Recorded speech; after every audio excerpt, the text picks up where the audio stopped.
Welcome, everybody, to the Patty G Show. I am your host, Patty G, here in 2021, New Year, Season 3, Episode 1, first episode of the year, first episode of Season 3. I am excited. I hope y'all listening and or watching are excited. We've got a great lineup of guests so far. We're booked already into March, almost April for this year, so we are super excited for everything to happen and everyone we've got coming on the show. Tonight, however, for Episode 1, we have Hoopla, a local startup that is out to change the game when it comes to a whole facet of activities and stuff that we take for granted every now and again and maybe just do ourselves and maybe no longer want to do.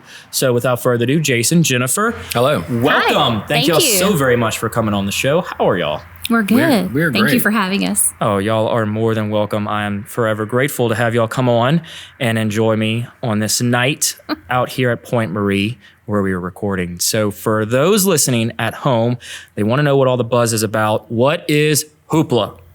Okay. Hoopla is a marketing, internet marketplace for local businesses and retailers and restaurants to market their businesses, their restaurants, their activities, their sales, their events to the local,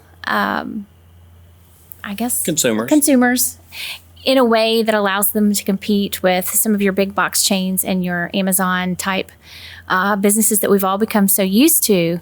But this allows local businesses to compete and allows us to support our local businesses. Gotcha. So It's a lofty goal, but if Hoopla were to become super successful, then we would like to say we could rival Amazon. Now, we know that's ambitious. That's a bold claim. It is a bold claim. That is a bold claim. But our long-term vision is to protect local retailers and local stores from the economy of scale that comes with an Amazon. Right, because with Amazon, I've opened up an Amazon store in a past life and was selling my own line of apparel on there before. And the hoops you have to go through to get on Amazon, all the checks and balances, and then you have to, if you do Amazon fulfilled by Amazon, you have to ship thousands of pieces of product over their site to their warehouses and have them shipped all in. But it sounds like y'all are saying, hey, we've got the local guys here.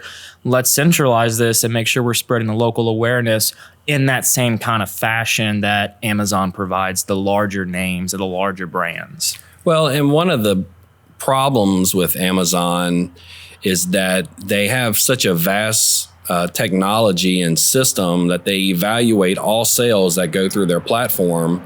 And if they find a particular product that they believe they can make more money on, they will start to directly compete against the local retailers who's trying to sell it. So that's one of our founding missions for Hoopla is Hoopla will be a technology company, but we will never sell or attempt to sell anything in competition with our clients.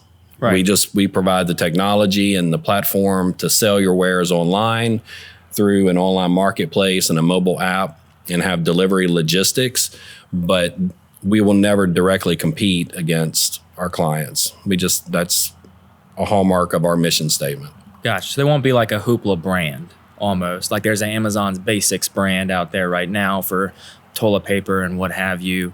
There won't be anything like that for the Hoopla brand. No. We're just trying to create a marketplace for local businesses and restaurants. We're not looking to sell our own products.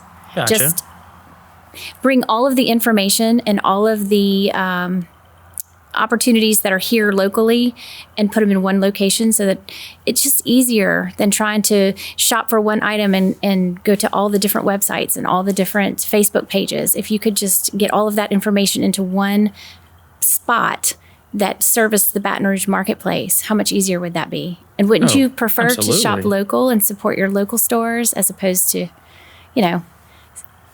a large big box chain like that? Yeah, well, and wait for it. Exactly. What if you need it today? Yeah, and if you need it today, or you need a last minute unique gift for somebody or something, or you want a unique local product. I mean, we're having local drinks tonight, from Tin Roof Brewery. Tin Roof. Absolutely, the Blonde Ale. And it's a matter of supporting your local economy through and through. And so it's like you said, for me to find a local gift or something, I would have to search through 100 different stores, 200 stores to A, even hear about them, and B, actually spend time searching through them, whereas opposed to going through one local spot where I can go in and type my product that I'm looking for, gifts for dad. And I can go and find all these different local retailers or these local stores or vendors that carry products that would be beneficial or a great gift for my dad. It's all in one spot. So I love that. Now, what platform are y'all on right now? Because I'm aware that there's a app launch date supposed to happen later on in the month. So if I was to go and use Hoopla today, what would I be using? Well, right now our stores are available on hooplabuzz.com. You can go in and see our selection. If we get an opportunity, I'd like to explain the evolution. So if consumers go to our website, they'll kind of understand what they're seeing. Well, let's go ahead and do it right now. Okay. Let's do the evolution. What is the evolution story of Hoopla? Okay. So in 2018, we're busy parents. We have 2 girls. They're competitive swimmers. Homework, the normal jobs, the things that keep families busy. Swimming would keep us busy late into the evening. So, of course, then you've got to plan for dinner. That put us eating out a lot, picking up fast food, things like that. Jason's law firm every year supported the Parker House, which was a home that had children from various backgrounds, and we would support their Christmas every year. Well, the children that particular year wanted a dinner at a local large buffet style restaurant. So Jason and I went to the restaurant to set up the meal for the children. And when we pulled up, there was a teepee tent out front that said children eat free on Tuesdays. Thinking back to all the late nights with swim and homework, and that would have been really nice to know as a parent. So the conversation started with Jason saying, wouldn't it be nice if there was one place that you could go that would pull all the information for all the area restaurants, that we would know what nights children ate free at various locations? 2-for-1 margaritas. 2-for-1 margaritas. 2-for-1 margaritas, drink specials. Drink specials. On Tenerife beer. Yes, what bands are or playing. Maybe unique events that are happening. Right. Local bands at various restaurants. Wouldn't it be nice if there was a hub where all of that was in one place? So that's kind of where the idea for Hoopla was born, was through that activity. In our generation, that information a lot of times came through on, what was the newspaper called on Fridays? Well, we're a little bit older, Patrick, but there was, back in the day, there was the Friday Fun section. Friday Fun section? Yeah, in the newspaper. And you could see, what bands were playing, what drink specials, that type of thing. I don't really take the newspaper too much anymore, and I don't know if there's anything like that. I certainly don't know that the newspaper is where you would go to find that. I'm sure it's all online, but you would have to research different venues to see what their schedules and their lineups were. Again, wouldn't it be nice if we could put all of this information together in one spot? Right. So that's kind of where the idea was. Everything's app-centric now. Like there's an app for everything. Oh my gosh, so how about an app for local? Everything local. And so that's how Hoopla started originally. It was just an app idea. So we sat down and said, well, what are the things that we would like to see in the app? Well, we want to see daily deals. Kids eat free on Tuesday, 2-for-1 margaritas on Thursday, but those deals only last that day. So the app should just display the deals. You can get this deal on this day on Monday, and then when Tuesday rolls around, the app completely changes. Right. And then we said, okay, well, what if you have a deal that lasts like a month? Well, you don't want to see that on Monday, Tuesday. Then they get stale. So then we said, well, we need to have a place for long-term deals. So we call that our monthly deals. So these were happy hours at various bars or restaurants, and that they wouldn't change. So then that way consumers would know, well, if I'm in the monthly deals, I expect to see kind of the same deal because it's every day. And then just like you said, so you were going through the process in your mind, well, what about events? Mm-hmm. Well, I want to know where the Chiwis are playing. I want to know who's going to the varsity, and not just on a Friday to get the fun section, or you still have to get the newspaper. I want that information available on my phone, but I don't want to have to go to 13 different websites to find out who's playing at Sullivan's and Ringside versus who's going to the varsity. Yeah. So we're like, well, we definitely need an event section.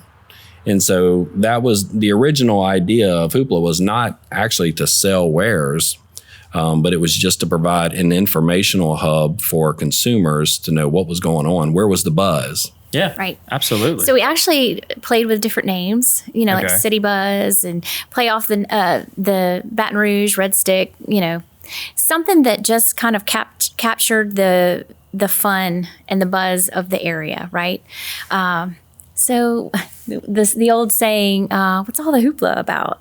Or, what's going on I'm old over enough there? to remember the saying. Okay. So that's kind of how it came about. That's where the name Hoopla came from. And so then with the website, of course, we kept the buzz, which was, just the excitement and what's going on around town.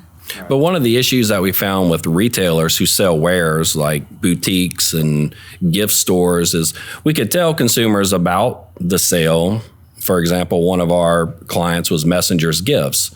They would have drinkware specials on Thursday. Well, that's great, but there was no way to buy it From your site. from our site. So we immediately realized the limitation that we need to be able to sell these specials through our app. Absolutely.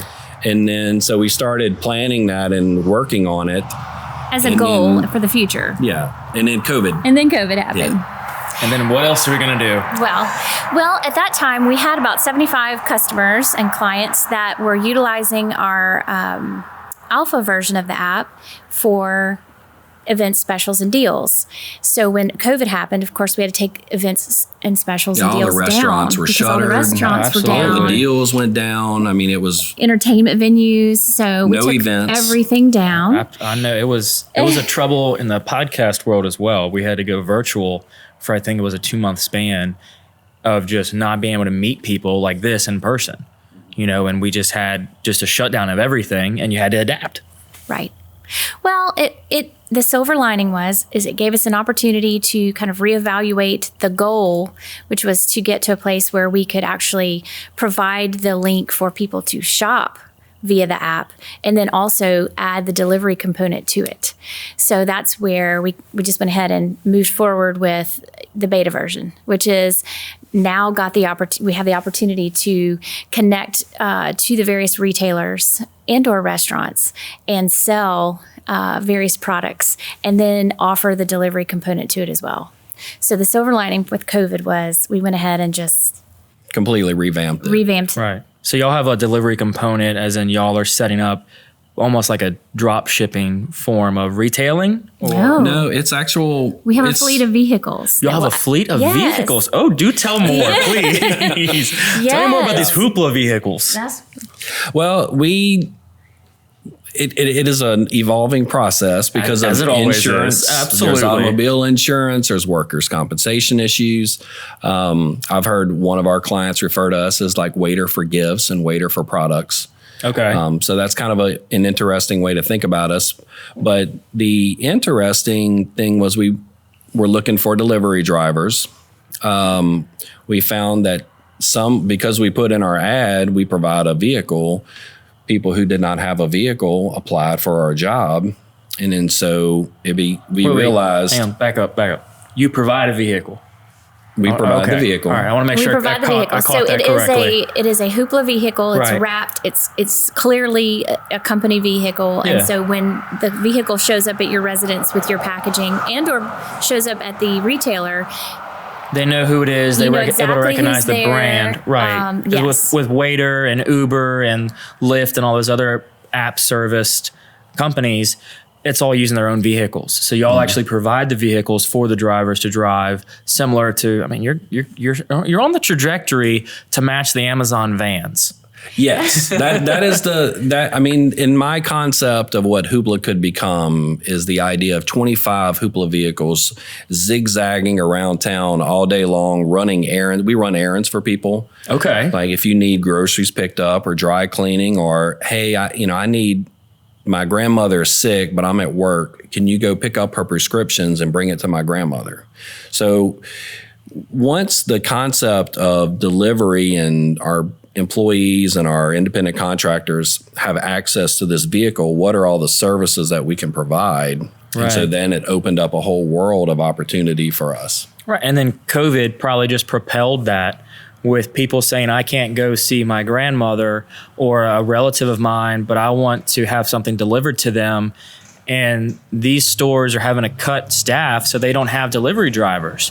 Whether it be Correct. restaurants can't go deliver, or Billy Herman's or some flower shops can't deliver because maybe they didn't have delivery drivers available on staff anymore. Y'all were able to step in and say, hey, we've got all that. All we need to do is show up, pick up the product, and we go and drop it off. Well, and when we hired our first set of drivers, we realized some were family members were having to bring them.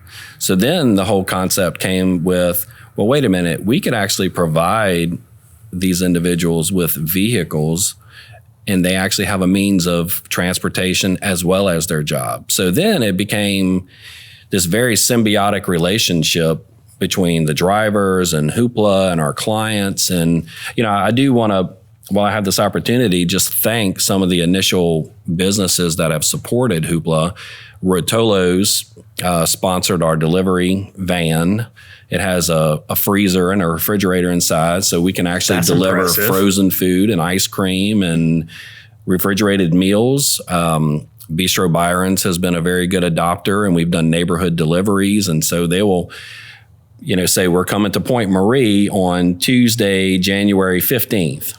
And then we accept orders via Hoopla. We show up at the restaurant, come to the neighborhood, and people walk and come pick up their food or drive by. I mean, it's really a neat experience to see the community aspect of how the whole thing is evolving and coming together. Right. And that's what I think I love the most about it, is that when somebody does pull up to a neighborhood like Point Marie out here, it might be someone they know, because it is a local company started in the community and it has local workers. It's not somebody, the big brands, and they may deposit in a lot of cash in the community and the economy, but it's really the local brands that really are the bread and butter of what makes Baton Rouge and the surrounding areas really so unique, because you have the opportunity of somebody like y'all to come in and say, hey, we're going to create something that's going to be totally disruptible to the system that's in place now, and we're going to come in and do it really well with local people. And I love that. Well, and I think your last guest, Jason Stutz, you talked about change and evolving, and he was saying if you're within that mid 30s to mid 40s range, you kind of lived in an age without the technology, and then you've seen all the evolutions of the technology. And that is, one of the things we're finding now with our potential clients is the idea that I'm always in competition with everybody. Right. But, and I'm a antitrust lawyer, and so I understand monopoly and, economy of scale. And I bring that knowledge to Hoopla. And, there's when people come together, even though they may be competitors, but they come together and they support an individual concept, it actually promotes their competition, because you're not just in competition anymore with your local boutique. No. You're in competition with Amazon. Oh, 100%. And all other boutiques that can deliver those products. 100%. When people ask me, how do I get my little brand to the next level? I said, well, there's an easy way and there's a hard way. The hard way is to go about in your local community, going to trade shows, going to different vendors and saying, hey, how can I get my brand in your shop? Or the easier way, the quicker way over online, is to boost your online sales. But how do you drive traffic to your website then at that point? How do you get people to show up to your Facebook shop? Well, then if you want to go where the eyes are, Amazon's got about all the eyes in the world. Right. And the reason why is because, and so this was a very interesting thing I read about Amazon. I was reading, and it said that when the internet was first invented and people were thinking about how it could be used, they believed that it would be the ultimate monopoly buster, right? Any company anywhere in the world could have their own website, make sales and deliver their products and create ultimate competition. Economists now understand the opposite was true. Oh, really? Because consumers are creatures of habit and ease, and we want the easiest way. Because we believe we can find anything we need at Amazon, we go to one website, we don't go to 50. And you've got the subscribe and save. Right. And so Don't even think about it. And so now it's trying to get local retailers to understand that the consumers are going to Amazon because it's easy for them to find. Like you said, you go in, you type what you're looking for, it shows up just like that. Absolutely. But so we can bring all the local retailers under one hub, now and provide a delivery solution for them that keeps them from having to pay for the automobile insurance or the workers' comp and all the other car notes, maintenance. Employees to drive the cars. Right. Then we're providing the tools that those businesses need to get their goods to consumers in the service that consumers now demand. Right. That instantaneous satisfaction. Instantaneous.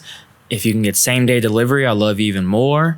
Next day delivery is now like almost demanded. We had a little bit of 3-month lag whenever COVID hit and everybody was ordering everything online. But I think it's now back to that in 2021. I think a lot more people are going to be looking for that. How can we get same day? How can we get next day regularly and consistently within our local area? And I think with Hoopla, I mean, you're able to shop locals that may not be on Amazon. So once you create that habit of going to Hoopla, looking for the local brands, I'm going to buy something local, even if it is more expensive than a well-known name brand or something else on Amazon, because it's local and it's supporting the local economy, and you're putting all of those dollars are running full circle. And once we can realize all these dollars are running full circle, why wouldn't you support your local over going to Amazon? Right. You know? I mean, and so when we say compete with Amazon, that is really the ultimate goal, to get consumers to say, let me go to Hoopla and see if a local company, a local store has this, and I can get it in 2 hours or 3 hours versus wait 2 days or 3 days. Right. So, for instance, the mail system got shut down because of the overwhelming volume of Christmas gifts that were being sent via the mail, right? Where if you bought it through Hoopla, we went to Metairie. Our daughters had a swim camp, and we were at the Lakeside Mall, and they had Disney and Lego store. And we're like, well, our drivers go to New Orleans for deliveries every day. Almost every day. We can just stop by the Lakeside Mall and pick up stuff. So we put the Lego store and Disney on Hoopla. So you could be in Baton Rouge, order from the Disney or Lego store, which isn't in our mall, and then our drivers would pick it up and deliver it to you in Baton Rouge same day. Wow. Right. So I'm loving the angles and the different cities that are now being included, that it's not just in your Baton Rouge community. You know, if you're in the Baton Rouge area, you're now still able to go and get something like you said in Metairie or New Orleans that you wouldn't be able to otherwise. Yeah, and it's important from our perspective. I believe that we definitely want to highlight local stores, but it's also important to understand that even our mall has local employees. You know, if our mall, even if our malls go down, then all the people that go to work in that mall and support that mall and all the stores in that mall, they lose their jobs, and then those jobs are going to be in a warehouse somewhere. Right. So I want it to be clear that if a consumer goes to our website, they will see mall stores and they will also see local stores, because anything that keeps economic dollars here in employees' pockets is important. Right. So you're in the website now, you're developing the app, and the app launch date, are we able to discuss and throw that out there, or is that still under the covers? No, January 15th should be, we're planning for a virtual launch party. Right now, what we're recommending everyone do is go to our Facebook page. You can find us by searching Hoopla Buzz on Facebook. Like our page, and then you can see updates. But as of right now, we're scheduling a virtual launch party for January 15th. Okay. And so we're in the final throes of just finalizing all the details of the app. I love it. Trying to get deals in there. And again, so because it took, well, that was the hard part. So you can tell the story. We started with November 2019, really. Yeah, and I was going out and hitting a lot of the restaurants and local stores and trying to get, like I said, drink specials, kids eat free, retail sales that might only happen on certain days of the week. And we were trying to load all of these events, but also things like some of the 5Ks in town, some of the events out at the zoo. We had I'm trying to think, Red Stick Social and the Varsity and a lot of the events that they had on tap, bowling alleys, things that the children could go and climb at the different bounce houses and uptown climbing. And so we had probably 75 different businesses and a full slate of events on the app at one point. Wow. So we've got to get to that place now that we're getting ready to relaunch, where we're getting, a lot of that stuff back and loaded. Although it's a little limited right now with COVID, some of these businesses are very creative in some of the events and some of the things that they're trying to have to keep things moving and to keep some, absolutely. Some eyeballs and some feet in the stores. So we've got to get all of those events loaded back in just so that there's viable content in the app. So that when the users get there, they have, some interesting things to look at. And that was our struggle. So we really started in November of 2019, adding stores, adding events, adding specials, but we didn't want to announce it to the world like this until the app had good content, good deals, because you only get one chance to make a first impression. And so we spent from November through February of 2020, really working to get our app awesome. And we were like, okay, we're going to announce it to the public. We're going to bring it public.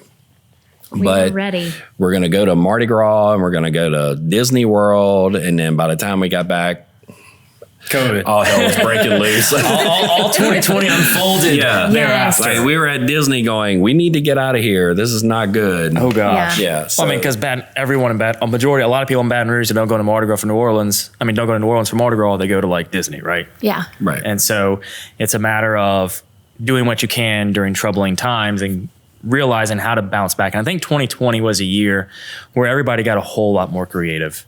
They did. Everybody learned to adapt, and they learned to just go out of their way to make changes in a more safe and efficient manner while still thriving. Some businesses, some local companies thrived during COVID. Some people even got off the ground. I know, you've got Vishal Vasanji with his company that did telemedicine, skyrocketed in the local area. Mm-hmm. And now you've got all these people that are going back out to these restaurants. They're feeling safe. They're feeling comfortable, starting to slowly make their way back into their normal way of life.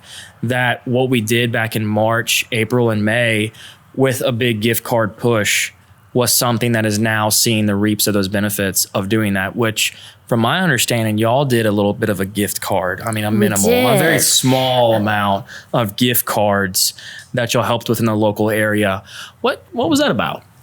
So Mitch Rotolo, the owner of Rotolo's, obviously has multiple locations, multiple restaurants. Their restaurants were shut down.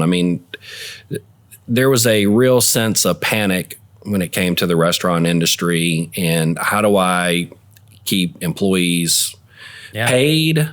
Do I let them go? What do I do? It's a tough decision as restaurant owners. What do you do? You've got nobody coming in. They're all just sitting and hanging around at their house cooking. What do you do? And so Mitch Rotolo and some other restaurateurs went to Mayor Sharon Broom's office and said, we need to do something. We need a public service campaign. We need to find a way to get money. So obviously the idea was gift cards at the time. And so the administration asked, well, who has technology? Who can come in? Who can help us with this? And we were, I say, fortunate enough to be selected because I felt it as an honor to kind of step in with our technology and what we knew how to do. Even though a lot of people don't know us, we've been building it for quite some time. We were one of the founding members of the Keep Baton Rouge Serving program. And so the question was, okay, well, if I want to individually support Rotolo's or Bistro Byron's or another restaurant, I can just go buy a gift card from them, and that's easy. But what do you do when Mockler Beverage wants to spend $25,000 to support, or Todd Graves wants to spend $50,000 to support the local restaurants? How do you disseminate that money to these restaurants quickly? Right. And so Hoopla stepped in with our technology and the way it works. And if you buy something through Hoopla, the money automatically goes to the restaurant instantaneously or the store. We don't hold money for any period of time.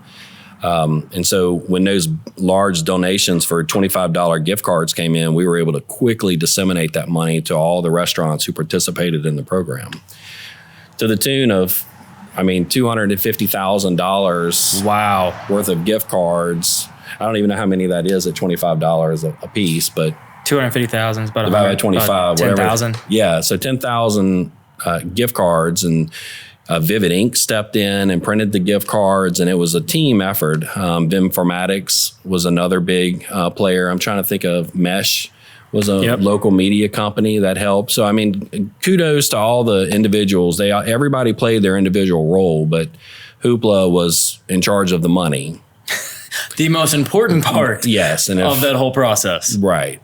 Wow, that's incredible. So y'all were able to raise $250,000 just through gift cards alone, which for restaurants not able to be open right now is huge, because they're able to, it goes on their balance sheet as a liability, right? They have to be redeemed at some point, but they still know they've got cash to hold them over to when more people can come in and pay their bills with cash and not just gift cards. Then they'll be able to continue operations. So that is the gift card push in Baton Rouge was just amazing. Seeing the local people turn out and actually put their money up to help these local businesses thrive and keep going through COVID was huge. So thank y'all for doing that, by the way.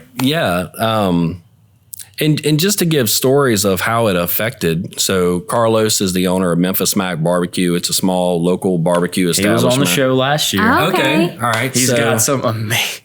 He brought ribs, and we ate them on camera during the whole podcast recording. They were to die for. Yeah. I highly recommend for Carlos there. And we will be bringing because his restaurant is located in, I think, close to Exxon. Yeah, it's right across the street from the gates. Yeah. So we are actually going to partner with him and bring his meals to South Baton Rouge and help be a delivery partner for him very soon. But the interesting thing with the gift cards is he would call me up and say, I thought I was going to have to let an employee go, but just that $500 that you deposited into our account, let me keep their job. And so it was one of the most satisfying. I do personal injury, so we're a small personal injury firm. I hug all my clients. You just kind of get to know your clients that way. Right. And so I get a lot of satisfaction from the resolution of a case and making a difference in people's lives that way. But that same energy and satisfaction was felt with the Keep Baton Rouge Serving program. Absolutely. And I'm sure that these restaurants are still reaping those rewards from that program. Yeah, I can't say there's no way to tell well, this person stayed in business or that person or made a difference in their mindset of what they did. We can't take that level of credit, but there were several restaurant owners that I think the owner of Mid-Tap called me too and was, just thank you. Thank you so much. It means so much right now at this critical time. Right. So all that being done in COVID was well and great. And now we're into 2021, new year, new approach to how we do business. From your background, I'm understanding you're an attorney. What is your background? And you're building an app. So how did we get to a defense attorney to designing this app? Walk me how we got to this point of we think we can pull off an app design. Do you have some type of coding background or anything? I actually have a degree in speech language pathology. Okay, and so not coding. No, not coding. And I've been a very busy mom for 15 years with 2 girls. So no, I have no technology But she's so background. modest. But you were outside sales. I did. I was in outside sales for several years. And so I do have that background. And Jason, it was actually his idea for the app because he's always enjoyed the technology aspect. Of course, his day is filled with, legal activities, but he's usually the one that has the idea, and then myself and others go out and put it into play. Gotcha. So how are y'all designing this app? To me, when I think of an app, I think of I think of a crew of people coding in a room. What's y'all's process for the app as of now? Well, technology has always been a passion of mine. I have an engineering degree and a law degree. But at LSU, I was listening to Jason talk about his foray into technology and digital marketing at the barbecue guys, and that was me. I mean, I remember being in the computer lab at LSU in 1995.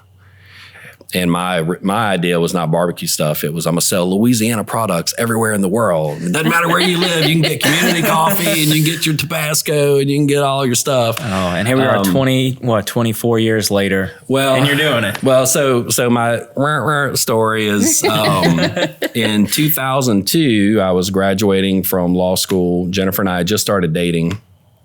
And I came up with the idea of net menus, which was going to be you could order food from restaurants online, pay for it online, and either deliver or have it picked up. So you invented Waiter. Yes. I was actually about a year before the guy who started Grubhub, and he's a billionaire. Gotcha. But I had just come out of law school. I had created this website, and I was, okay, so do I not do law? Do I do law, or do I do this website? And then at the time, the problem was the technology was so early. This was at a time where you could buy it online, you could pay for it online, but the order would be sent via email.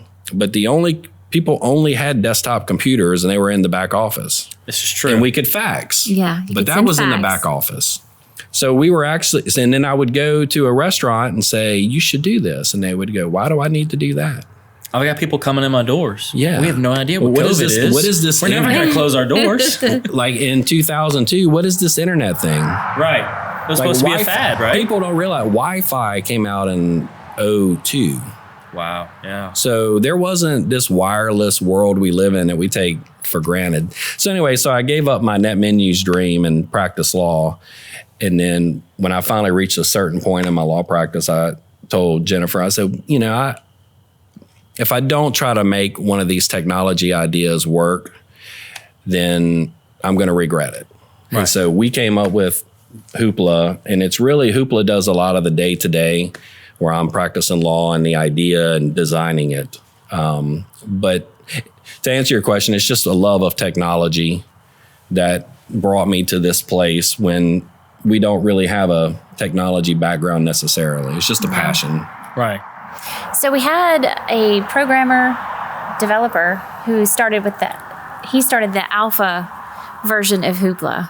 And it was a single guy, and he started with our ideas and just started putting together the first version of the app, which was what was in play prior to COVID. Mm-hmm. So you're asking, how did we actually put it together? Once it was time to work on the second version of the app, we actually went to more of a team of developers that Jason works with, who are actually not here locally. They are kind of spread out all over the world. Yeah, there's developers here, there's developers in Mexico, there's developers in India. So it's a collaboration to get this level of technology up and running. Yeah, I mean, it's not like you're making a simple app that just you scroll through and click on a picture and like it or something. You actually have to link to these people's websites, put in the order, communicate to those vendors, hey, something was just purchased. Okay, now we have to calculate sales tax on that. We've got to calculate shipping costs on that. We've got to throw in all these extra fees and all this and that. By the end of the day, you've had 100 transactions happen from the single click of an order. And it's not simple. Yeah, and so we thought the app was going to be launched in October. So then we launched the first draft beta version in November. And then after using it, then you're like, oh, well, that doesn't work quite right. We need to tweak this. And so now I call it the second draft beta version, will be launched January 15th. Gotcha. And I love that. Well, you've also got to integrate credit card processors too. Yep. So that there is a level of trust that can be in place. Jason and I aren't physically handling the money. There is a credit card processor in place. So you've got to get that integrated into the app. You're right. It's a lot of moving parts. Absolutely. Especially when you throw delivery and events, retail sales. And technically, it's not one app, it's three. Yeah. So there's an app for the consumer, then there's an app for the business owner, then there's an app for the delivery driver. For the driver. So you're not designing one app, you're designing three apps to work seamlessly together. And I think that is something that kind of gets lost, at least for me as a consumer. I don't really think about that when I'm using the app. If I'm using Hoopla, for example, I'm going to be on there, I'm going to be shopping. All right, I want this and that and this. buy. But I don't have to think about, okay, now this has to be sent to the merchant. From the merchant, this has to be sent back to Hoopla to be sent to their delivery driver. They then have to communicate with the app, with the merchant to go pick it up. Once that's done, then it has to be back communicated to me to let me know the thing's on the way. So it's the technology to where you can hit a button and see where the driver's at. Exactly. So now you can have tracking involved and integrated in the app. So it's a massive undertaking from a technology standpoint, but it is fascinating, as I'm sure you've seen, from designing a website to shop at restaurants and have the food delivered or picked up in 2002 to now designing something where you're tracking a car.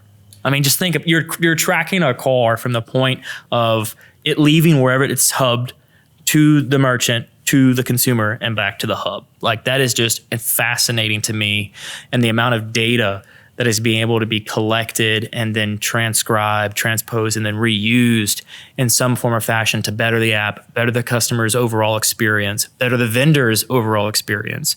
Because for y'all have to have 3 different experiences tailored individually to those 3 individual users. You got to have the customer happy. You've got to have the vendor happy so they continue supplying what the customer wants. Then you got to have the driver happy that ties it all in together, which I know is a major undertaking, but at the end of the day, seeing it all work out, I'm sure is quite satisfying. It's very satisfying. And we're not trying to compete with, like, one thing that we don't do is individual meals to individual people. There's Grubhub, there's Postmates, there's Waiter, there's a lot of different platforms. Right.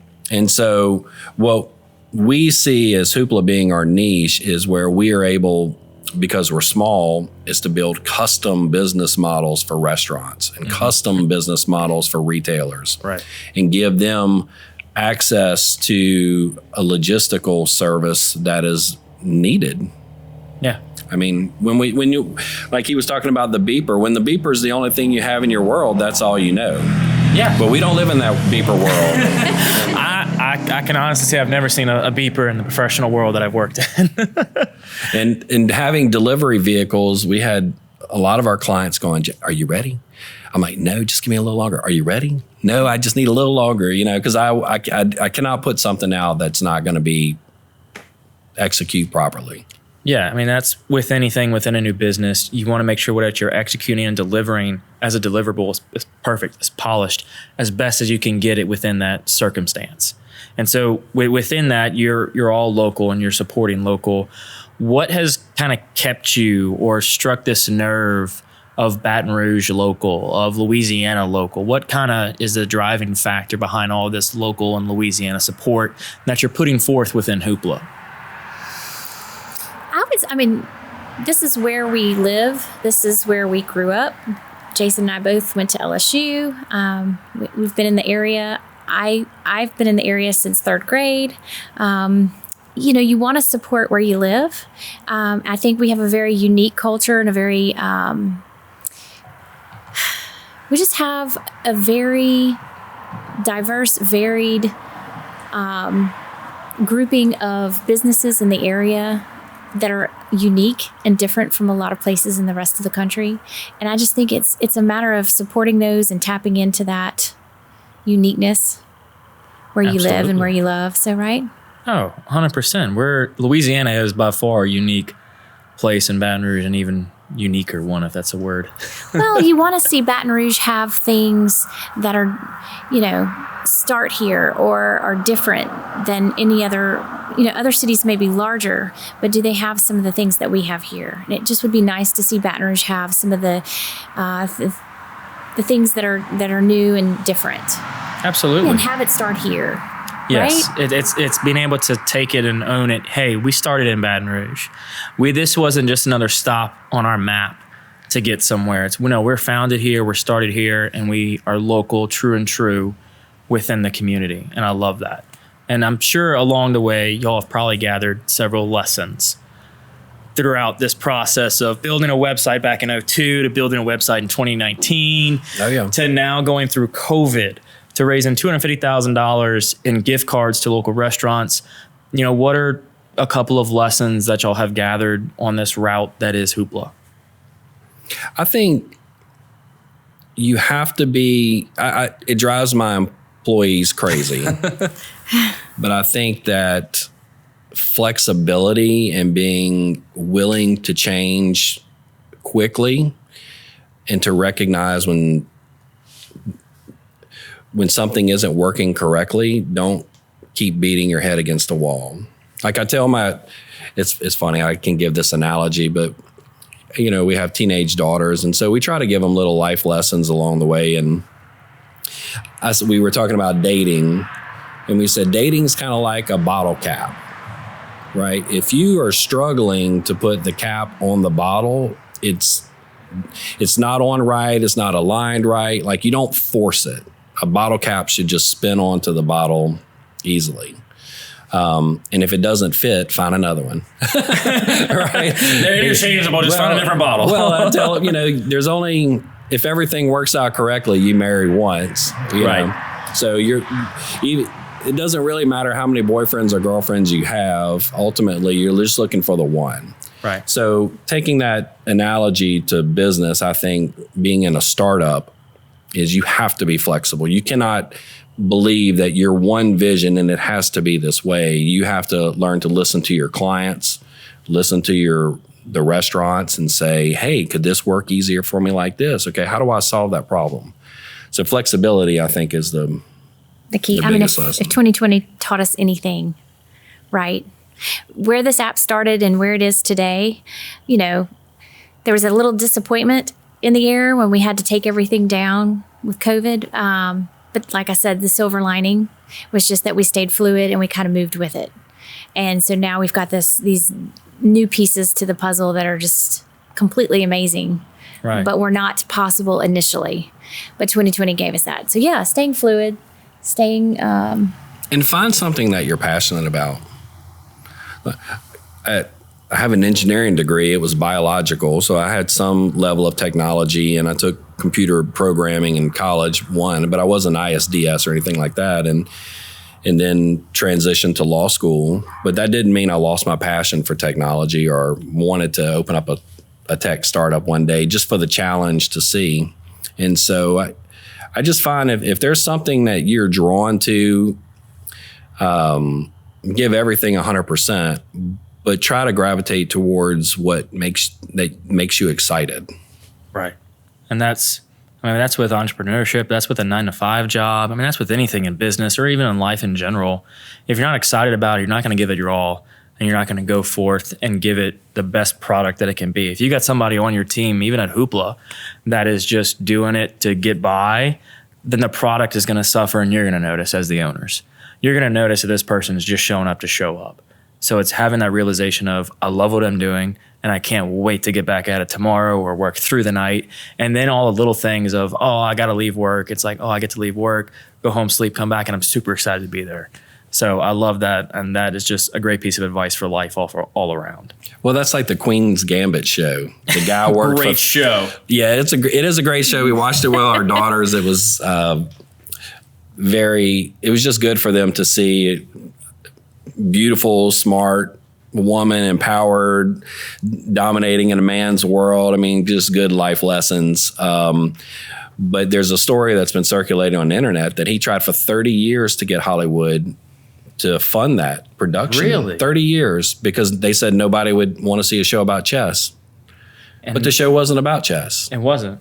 Right. And so, but the chess was interesting, but you didn't have to know how to move the pieces on the board to appreciate the story. Oh, absolutely. I mean, what was it? The Queen's Gambit, once it hit Netflix and it just took off the way it did, I think chess set orders skyrocketed overnight. Yeah, I don't think you can find one. You probably, it's like toilet paper, and like toilet paper in early COVID. You can't find it. And I think that just shows the power of media, digital media, social media, marketing, getting your product or your passion in front of the right people. It'll naturally and organically grow to a level that you've never seen it grow before.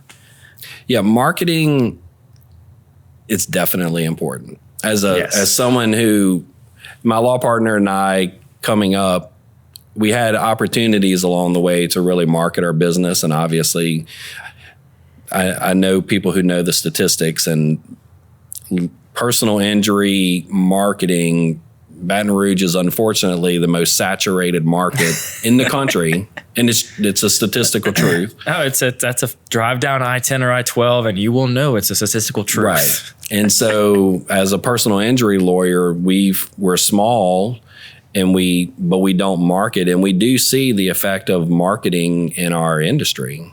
And so, when I speak to a potential client about advertising, I use my analogy. You can be the best lawyer in the city, but if no one knows you exist, you'll never get a client.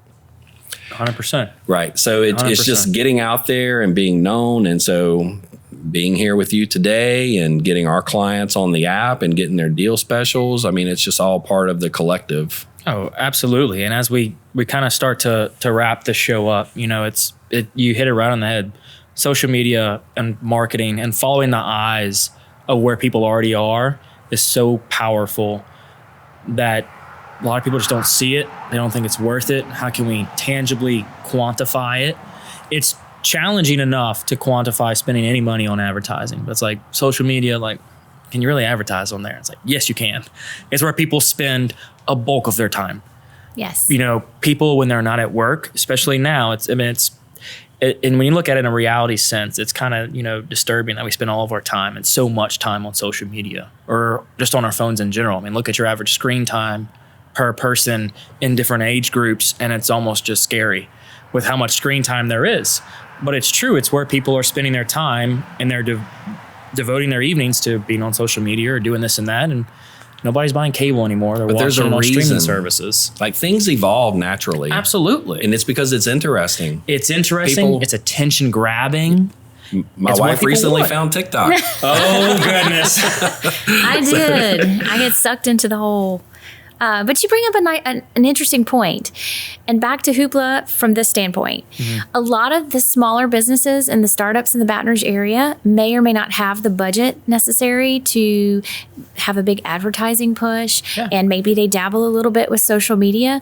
Something like Hoopla gets their name and their logo out there and offers them some brand awareness that is really... Everyone needs it, and it's an opportunity for everyone to participate in something that is a collective. Print media may cost $3,000 a month to advertise in some of the more well-known magazines around town, and it's great exposure. I'm not going to knock the price you pay, but I mean, the most expensive advertising on Hoopla is $299 a month. Exactly. And $149 a month. So. And you can get, we could do podcast after podcast on social media marketing or branding in the digital age and ways to go about it that are successful for the most bang for your buck. Anywhere from tangible statistics to what we can show where these people live, the area they live, some of their interests they like, to print ads saying, oh, well, this magazine is going to be touched 10 times, and we're going to assume that 100 people look at it per time it gets touched. Then you start getting into an unquantifiable number. But to kind of put a wraps on the show and kind of round everything out, there's a couple of questions I like to ask each guest that comes on the show. And one of them, which is a recent addition to the show, is what would you do today that you did as a kid if no one stopped you? Say, I want to make sure I understand that. So what is something you wish you could do today that you did as a kid if no one told you no or stopped you? I feel guilty in saying this, but it wasn't because someone told me to stop. Mm-hmm. I kind of stopped on my own, and I wish I hadn't, but it was a musical instrument. Yourself. Yeah. I think I would have liked to have stuck with a musical instrument. That's a skill I would love to have selfishly as an adult. Yeah, hey, I played the saxophone and piano and all that as a kid, so I can relate for sure. And I stopped. My sister had a violin. Cool. I wanted to take a violin, but it never happened. So that would be my answer. I like it. You have a different answer? That's a good one. I know. I don't know. But no one stopped me. It was kind of one of those things, well, all my friends are outside playing. I want to go outside. So I kind of did it to myself. Peer pressure. Yeah, I would. Yeah, my family, when we were growing up, it was not necessarily the greatest neighborhood, so my parents restricted my bicycle riding. So they did stop me from doing that for safety purposes. Right. But I would say I've picked up the stationary bike, and it definitely, I would like to potentially take vacations for just bike riding.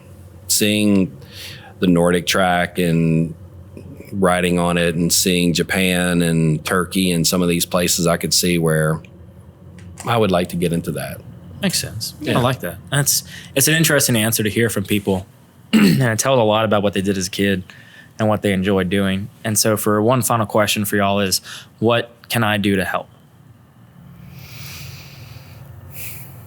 I think providing this opportunity for us to come on and talk is one. It's just getting the name out there and getting people to give a startup an opportunity to buy into us and to trust us, I guess. So just being on the show, I think, is something amazing that you have done. Oh, you were certainly share our website on yours. Oh, absolutely. That works for me. Okay. Yeah, just promoting who Jennifer and I are. Anytime you're walking into a client and you're trying to sell something, there's a natural, you're trying to sell me something. So you don't get the opportunity to see people as a person necessarily in that brief window, because you don't want to waste their time, but you don't, you want to have a personal connection. So I think just letting people know about Hoopla, and it's a passion for Jason and Jennifer, and that I like to think we're good people and we raise good kids, and that there are people behind startups, and it's important to give startups a chance, especially when you're not in a New York or Los Angeles or San Francisco. You're in Baton Rouge. So we all need to stick together and rise everybody up. I love that. Well, we'll definitely be linking all of y'all's websites, and when the app goes live, we'll make sure to make a big announcement and share the post as well. So thank you all very much. Thank you. For being the first episode of season 3 of Hoopla. Wow. It wasn't so bad, was it? No. Thanks for the beer. Yeah, you are more than welcome. Well, thank you all so very much for coming on the show, and thank you all for listening or watching, whichever platform you're consuming this on. I really appreciate it. I know that the guests appreciate it as well. So for those of you listening, watching, this is the first episode of season 3 of the Patty G Show. I am your host, Patty G, here with Hoopla, and Jason and Jennifer. Go check those guys out. Be sure and follow them, and also download the app January 15th, 2021. Thank you all so very much, and good night.